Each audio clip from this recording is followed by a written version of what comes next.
Good morning, students. Welcome to RKVB e-learning. First, let me introduce myself. My name is Dhwani Monpara and I'll be taking your social studies. After this long vacation, RKVB family heartily welcomes all the students to e-learning. We hope you all are fit and fine. Talking about our subject, social studies, class 7, we will start with our first chapter, Two Big States. दो बड़े शहरों के बारे में हम यहाँ बात करेंगे और वो दो बड़े स्टेट्स हैं Kannauj and Vatapi.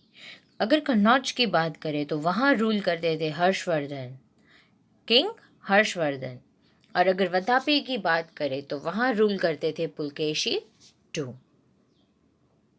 In this chapter, we are going to learn about two big states of ancient India, that is Kannauj and Vatapi.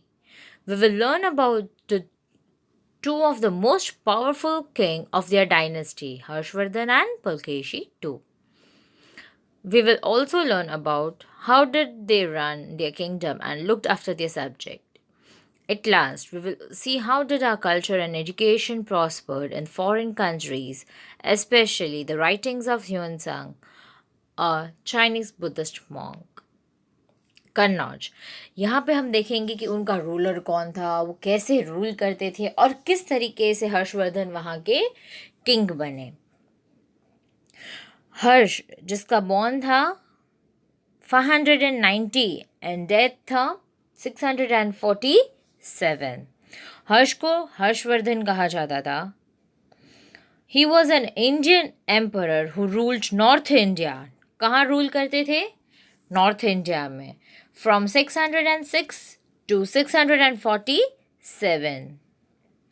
He belonged to Pushyabhuti dynasty. कौन सी डायनेस्टी से बिलोंग करते थे? Pushyabhuti. His father name was Prabhakar Vardhan. Prabhakar Vardhan कौन थे अगर पूछा जाए तो? Who was Prabhakar Vardhan? The father of Harshavardhan. After the death of Harsh, elder brother became the king of Thaneshwar. यानी कि हर्षवर्धन के जो एल्डर ब्रदर थे उनकी डेथ के बाद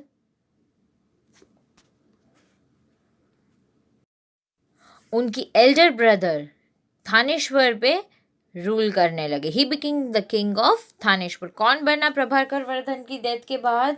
हर्षवर्धन के elder brother became the king of Thaneshwar. His brother Rajyavardhan was killed by Gaud king, that was Shashank. अब थानेश्वर पे प्रभाकर वर्धन के बाद कौन रूल करता था? राज्यवर्धन. राज्यवर्धन ने को किसने मारा? किंग शशांक ने. गौद के किंग शशांक ने.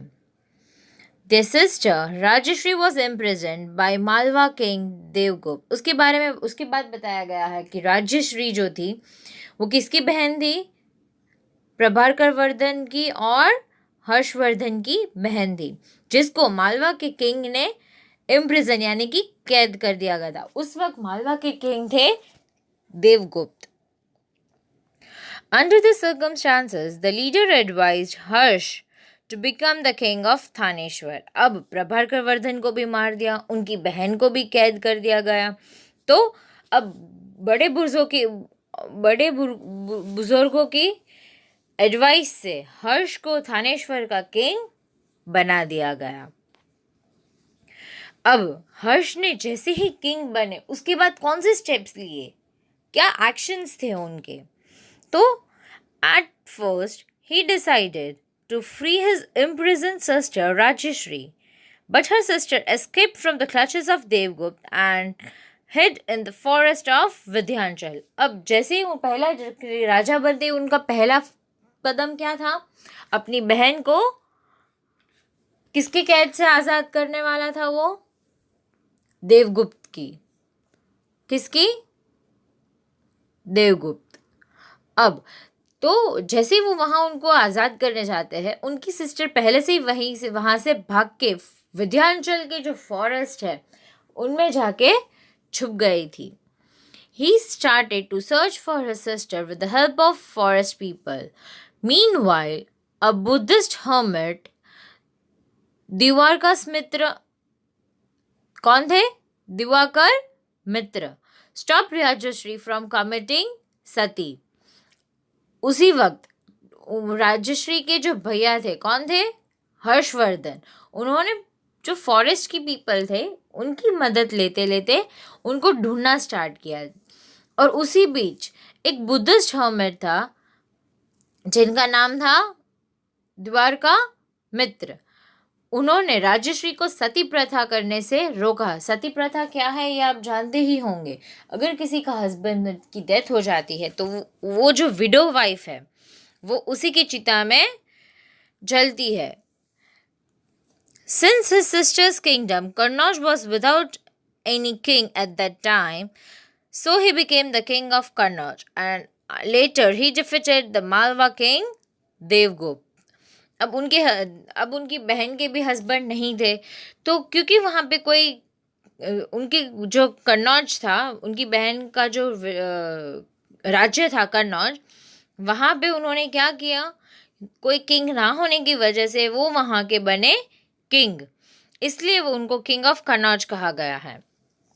And later he defeated the Malwa king Devagupta. उन्होंने दूसरा काम क्या किया, अपने भैया की डेथ की जो बदला लेना था वो किया, इसलिए उन्होंने मालवा के जो किंग देवगुप्त थे उनको हरा दिया.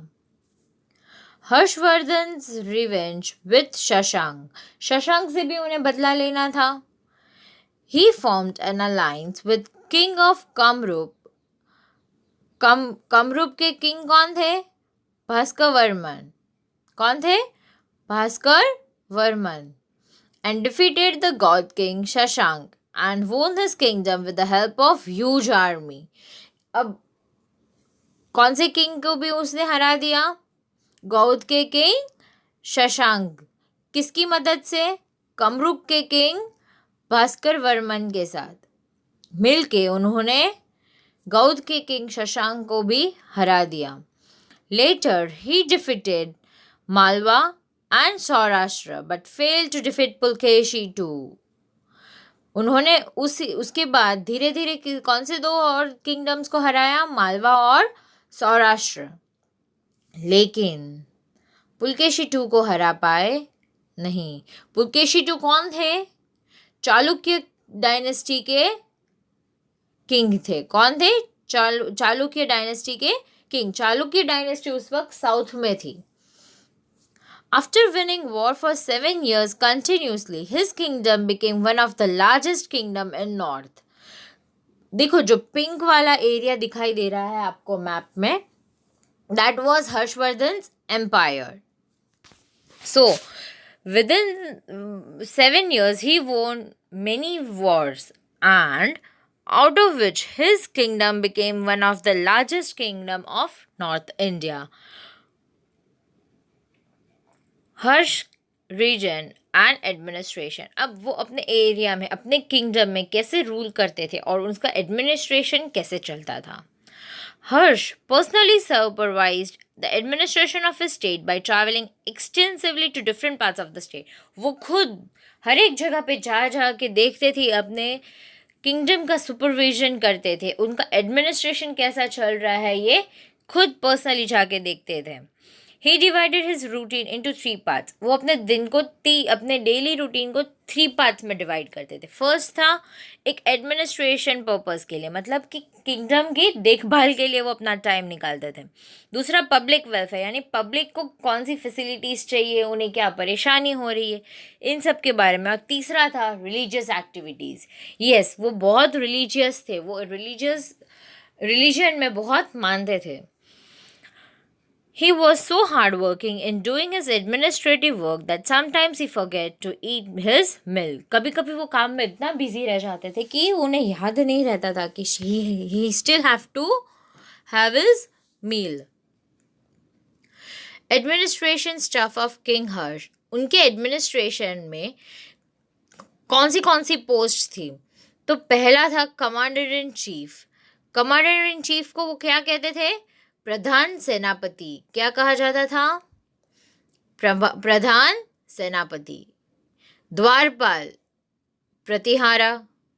फॉरेन मिनिस्टर संधवी कर खा, क्या कहा जाता था?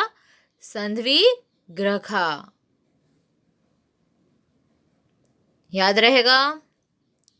देन थे एम्बेसडर यानी कि राजदूत, जो हमें राज यानी कि किंगडम के किंग के दूत। फिर थे मिनिस्टर ऑफ स्टेट, प्रजा मंत्री, क्या कहा जाता है? प्रजा मंत्री। देन थे चीफ जस्टिस, जिसको कहा जाता है महादंडनायक, क्या कहा जाता है? महादंडनायक।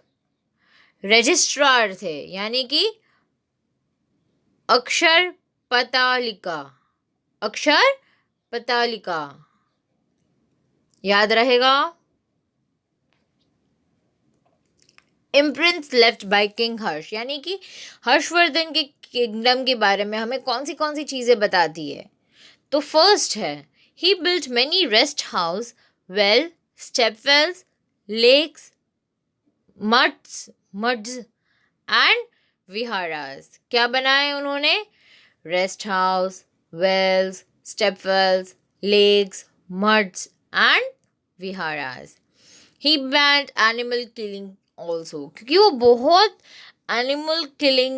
वो बहुत रिलीजियस थे। ही नो कि एनिमल को मारना it's not good, so he even banned animal killing. Every year he organized a Buddhist religious meet, क्योंकि वो बहुत रिलीजियस थे, वो बुद्धिस्ट थे, और इसीलिए वो हर बार क्या ऑर्गेनाइज करते थे? हर साल religious meet. Every 5 year he organize a religious function at Prayag, वो बहुत बड़ा फंक्शन ऑर्गेनाइज करते थे रिलीजियस के लिए। कहाँ पे? प्रयाग में। There he would donate everything in treasury with open heart, sometimes he donated the ornaments that he wore. वो क्या करते थे उस वक्त? जितना भी उनके पास होता था वो पूरा डोनेट कर देते, यहाँ तक कि कभी कभी तो उनके ऊपर जो पहने हुए ऑर्नामेंट्स होते हैं, ज्वेलरी होती है, वो भी डोनेट कर देते थे। अब उनके किंगडम में एक, कहते हैं ना कि एक जेम था, यानी कि एक रत्न था, बना भट्ट। कौन थे? बना भट्ट। बना Bhatt was a Sanskrit poet in the court of Harshvardhan. His famous work were हर्ष चरित्र एंड कदम्बरी। कौन से दो उनके फेमस राइटिंग्स थे? हर्ष चरित्र और कदम्बरी। हर्ष चरित्र क्या था? जिसमें किंग हर्षवर्धन के बारे में लिखा गया था, उनकी लाइफस्टाइल के बारे में लिखा गया था। Harsh himself was a great writer and wrote this 3 plays। Harshavardhan खुद एक बहुत अच्छे राइटर थे, उन्होंने 3 बड़े प्लेज लिखे थे। कौन से? नागानंद, रत्नावली और प्रियदर्शिका। अगर आपको पूछा जाए कि हर्षवर्धन ने कौन से 3 प्लेज लिखे थे, तो आप क्या कहोगे? नागानंद, रत्नावली, प्रियदर्शिका। Emperor Harshavardhan empire. अब हर्षवर्धन के एम्पायर के अंदर एक नालंदा यूनिवर्सिटी को सेटअप किया था। आप जानते हो कि नालंदा एक बहुत बड़ी यूनिवर्सिटी है। Harsh gave all possible help to Acharya Shilabhadra to make Nalanda a world famous university. Yes, आज नालंदा यूनिवर्सिटी बहुत वर्ल्ड फेमस है। तो उसमें किसने इम्पोर्टेंट रोल प्ले किया था? हर्षवर्धन ने, जिन्होंने आचार्य शीलभद्र को बहुत अच्छी हेल्प प्रोवाइड की थी ताकि वो अपनी नालंदा यूनिवर्सिटी को सबसे वर्ल्ड फेमस करवा सके। The university that exist to the revenue of 100 villages given by Harsh for its maintenance. उनको मेंटेनेंस के लिए कितनी रेवेन्यू दी जा रही थी? 100 विलेजेस की, ताकि वो यूनिवर्सिटी का अच्छे से मेंटेन कर सके। Famous chemist Acharya Nagarjuna also belonged to Nalanda University. He proved iron, arsenic, that is poison, and mercury can be used as medicine. अब chemist यानी कि एक वैद्य थे, जिनको अलग अलग केमिकल का बहुत अच्छा नॉलेज था। तो वो कौन थे? आचार्य नागार्जुना, जो नालंदा यूनिवर्सिटी से बिलोंग करते थे, और वो एक ऐसे बंदे थे जिन्होंने ये प्रूव किया कि आयरन, जहर और मर्क्यूरी तीनों चीज़ हम मेडिसिन में यूज़ कर सकते हो। है ना शॉक करने वाली बात? तो ये सारी चीज़ें किसने प्रूव की थी? आचार्य नागार्जुना ने, जो एक नालंदा यूनिवर्सिटी को बिलोंग करते थे और हर्षवर्धन के एम्पायर से बिलोंग करते थे। अब देखते हैं नालंदा यूनिवर्सिटी के कुछ फैक्ट्स। ये जो आप पिक्चर देख रहे हैं वो नालंदा यूनिवर्सिटी है। कौन सी है? नालंदा यूनिवर्सिटी। उसके बारे में अगर देखा जाए तो students had to clear an entrance test for admission into Nalanda university. Obviously अगर आपको इसमें अगर एडमिशन लेना है तो आपको उसकी एंट्रेंस टेस्ट क्लियर करनी है। Free education, lodging and boarding were provided in Nalanda university. अगर आप वहाँ पढ़ रहे हो तो वहाँ पे आपको free of education they provide हो रहा था। लॉजिंग एंड बोर्डिंग फैसिलिटी भी फ्री थी। यहाँ पे आप वहाँ पे खाना और रहना पीना भी फ्री था। The extensive library of Nalanda University was known as Dharmaganj. क्या कहा जाता था उसकी लाइब्रेरी को? Dharmaganj.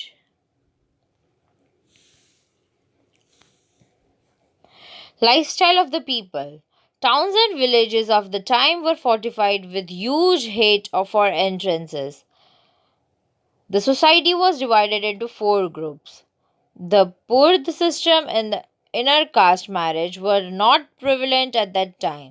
The custom of sati, child marriage, and polygamy had started by then. यानी कि यहाँ तक हमने 3 पॉइंट्स देखे। पहला तो कि towns and villages of that time were fortified with huge hate of entrance. लोगों को आने जाने में भी, एक दूसरे के किंगडम में एंटर होने की भी परमिशन नहीं थी। फिर सोसाइटी को 4 वर्ण में डिवाइड कर दिया गया था। आपको 4 वर्ण पता है? ब्राह्मण, क्षत्रिय, वैश्य और शूद्र। जिसमें से जो ब्राह्मण्स थे वो टीचिंग और रिलीजियस एक्टिविटी कर सकते थे। क्षत्रिय जो थे वो वॉरियर्स थे जिसको प्रोटेक्टिंग का काम सौंपा गया था। उसके बाद आए वैश्य, यानी कि जो ट्रेडर्स थे उनको ट्रेड करने की परमिशन थी। और शूद्रस, जो बाकी ऊपर की जो 3 अलग अलग वर्ण देखे उनको हेल्प करते थे। फूड हैबिट्स, अगर वहाँ की फूड हैबिट्स देखे तो उससे पहले हम देखते हैं, देखो 3rd पॉइंट में कि वहाँ सती प्रथा चल रही थी, चाइल्ड मैरिज चल रहे थे। Then comes food habit.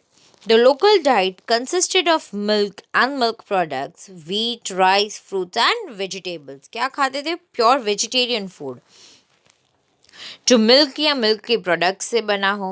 wheat, rice, fruits and veggies. If we talk about clothing, they wore clean, simple white clothes. Men wore dhotis and women wore saris. Their ornaments, rings, bangle, bracelet, necklaces, etc. were made of flowers. यानी कि उनकी clothing और उनकी wearing style जो थी वो बहुत simple थी। Men used to wear dhotis, women used to wear saris, and their ornaments were made of flowers. If we talk about entertainment and gaming, chess and games of dice were popular means of entertainment. कैसी games play करते थे? Chess और dice के related सारी games play करते थे। Acrobats and conjurers wandered from village to village, entertaining people. यानी कि एक्रोबेट्स जो थे, आपने कभी देखा है वो रोप पे चल रहे होते हैं, जो कतब करते हैं, यस, वो एक जगह से दूसरी जगह ट्रैवल करते थे ताकि विलेज में हर किसी को एंटरटेनमेंट मिल सके। Lifestyle of people, if we talk about their occupation, first what did we C?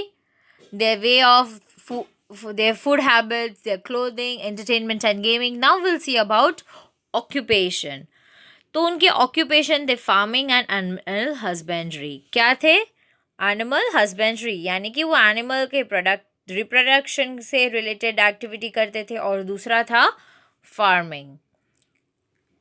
Land revenue was 1/6 of the production. उस वक्त लैंड रेवेन्यू कितना पे करना पड़ता था? 1/6 of the production. Internal and international trade was carried out by Vaishyas. मैंने आपको बताया ना कि जो 4 वर्ण डिवाइड किए गए थे उसमें से ट्रेड की जो एक्टिविटी थी वो करते थे Vaishyas. A highway from Pataliputra to Bhrigu Kachchha, that is Bharuch port, was build by the state for trade and transportation of goods. कहाँ से कहाँ तक हाईवे बनाया गया था? पाटलिपुत्र से लेके भरूच तक. Commercial activities, ornaments, statues, ivory, and carved wooden pieces were exported. लोग किस चीज़ और क्या क्या चीज़ें और बनाते थे? तो ज्वेलरी बनाते थे, स्टैचूज बनाते थे, आयरन की कोई मूर्तियाँ बनाते थे, फिर वुडन पीसेस को कार्व करते थे. तो ये सारी चीज़ें वो एक्सपोर्ट करते थे. कहाँ पे? इंडिया से दूसरे पार्ट्स में, ताकि हमारी प्रॉस्पेरिटी बरकरार रहे. During the reign of king Harsh, India had good business relations with Rome. Harshavardhan के टाइम की बात अगर हम करें तो इंडिया के अच्छे ट्रेड रिलेशंस थे. किसके साथ? रोम के साथ. Which led to the inflow of gold in India, जिसकी वजह से इंडिया में गोल्ड आना स्टार्ट हो सका. Entire commercial transaction was done in gold and silver coins. किस में होता था तब? क्या हमारे पास 1 रुपी कॉइन, 2 रुपी कॉइन्स थे? नहीं, उस वक्त गोल्ड एंड सिल्वर कॉइन्स होते थे जिसके ऊपर अपने किंग या और अपने किंगडम में रूल करने वाले किंग की मोहर लगाई जाती थी. Religions. People followed Hinduism, Buddhism and Jainism, but were tolerant towards other religions. कौन से थे? Hinduism, Buddhism and Jainism. Now there comes a person, Hiuen Tsang. इसको कैसे प्रोनाउंस करते हैं? ह्यूएन सांग.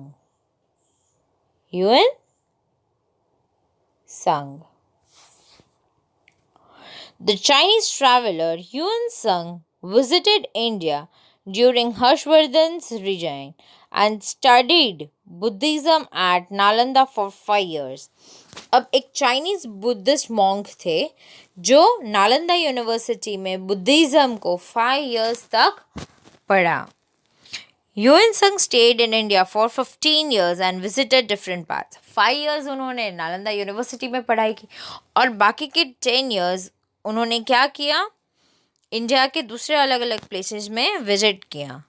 In 1645, he returned to China via Central Asia and took with him many books, relics and statues. 1645 में वो चाइना रिटर्न हो गए central Asia से होके हुए, जहाँ उनके साथ वो बहुत सारी बुक्स ले गए थे. There were 100 Buddhist monasteries in Harsh Kingdom. Harshvardhan के किंगडम में कितने monasteries थी? 100 Buddhist monasteries. People lived in a simple, pious and peaceful life. बहुत सीधी सादी सिंपल लाइफ जीते थे. Based on the living by rules of moral conduct and justice. Cheating and breach of promise were considered sinful. मतलब किसी के साथ धोखा करना या किसी को चीट करना एक पाप माना जाता था. So here we complete the first part of this chapter, that was Kannauj. कि हर्षवर्धन, इसमें हमने क्या देखा कि how Harshvardhan became the king of Kannauj, and when he became the king, what was the condition, right? उनका बोहन कहाँ हुआ, उनके फादर कौन थे, कैसे वो कन्नौज के किंग बने, उनके बाद कन्नौज में उन्होंने क्या क्या चीज़ें की, और हर्षवर्धन का एम्पायर कैसे सबसे स्ट्रॉन्गेस्ट और लार्जेस्ट था in northern India. Now let's talk about Vatapi. The king of the Chalukya dynasty, that is Solanki dynasty, established vast empire in South India which they ruled from their capital called Vatapi, जिसको आज कर्नाटका में located है। देखो आप map में देख सकते हो वतापी कौन से पार्ट में लोकेटेड है। तो वहां पे कौन थे? चालुक्य डायनेस्टी के किंग्स रूल करते थे। Pulakeshi one, a great king of Chalukya dynasty, performed a Ashwamedh Yagna. His flag had the symbol of Vravatar. Now Pulakeshi two जो थे, जो चाणक्य डायनेस्टी को बिलोंग करते थे, उन्होंने एक अश्वमेध यज्ञ किया। You know what is Ashvamedha यज्ञ?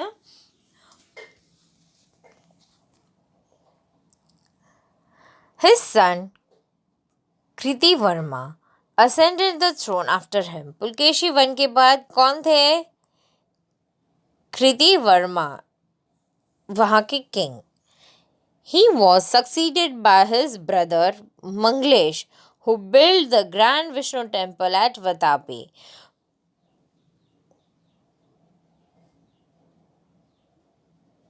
कृतिवर्मा किसके बाद बने? मंगलेश के बाद। मंगलेश वहां के किंग थे, उनके बाद बने कृतिवर्मा। अब मंगलेश जो थे, किंग मंगलेश, उन्होंने वतापी में एक बहुत बड़ा विष्णु टेम्पल बिल्ड किया था।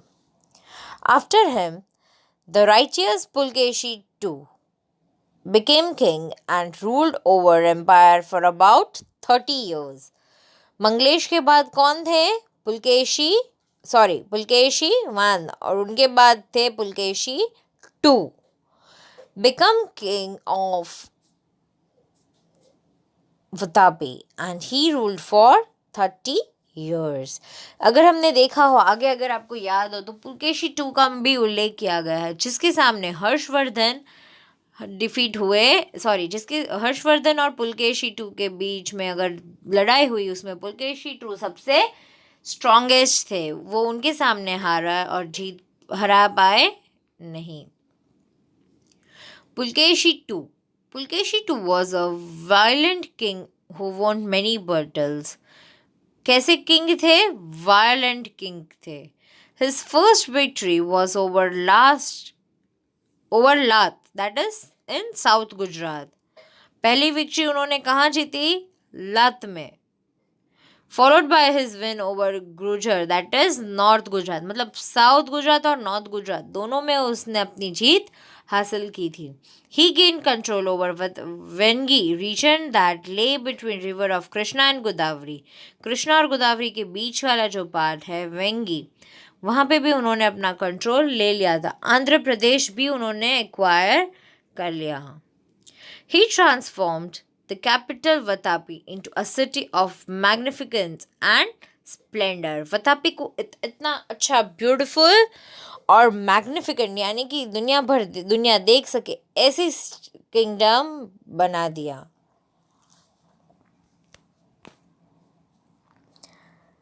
Pulakeshi two an able warrior but great lover of art. वो बहुत एबल वॉरियर, यानी कि एक बहुत शक्तिशाली योद्धा तो थे, लेकिन साथ में आर्ट के लवर भी थे। The cave of Vatapi and Dharapuri were build during his resign. अपने ये केव्स के बारे में अगर सुना हो तो वतापी और धारापुरी की जो केव्स थी वो किसके टाइम में बनाई गई थी? पुलकेशी टू के टाइम पे। The famous cave murals of Ajanta were also painted at that time. Ajanta Ellora की जो केव्स थी वो भी किसके टाइम पे बनी हुई थी? King Pulakeshi two. In his travels, Yuan Sung visited the court of Pukeshi II and has given a vivid account of his grandeur. जब ह्यून संग इंडिया में 15 साल घूम रहे तब उसने अपनी विजिटिंग में, अपनी ट्रैवलर बुक में क्या लिखा था कि पुलकेशी टू का जो कोर्ट था वो बहुत विविड था।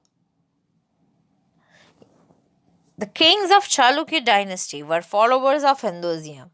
चालुक्य डायनेस्टी जो थी वो हिंदुइज्म को मानती थी, वेरस नॉर्थ में जो हर्षवर्धन की डायनेस्टी थी वो बुद्धिस्ट डायनेस्टी को बिलोंग करते थे और मानते थे।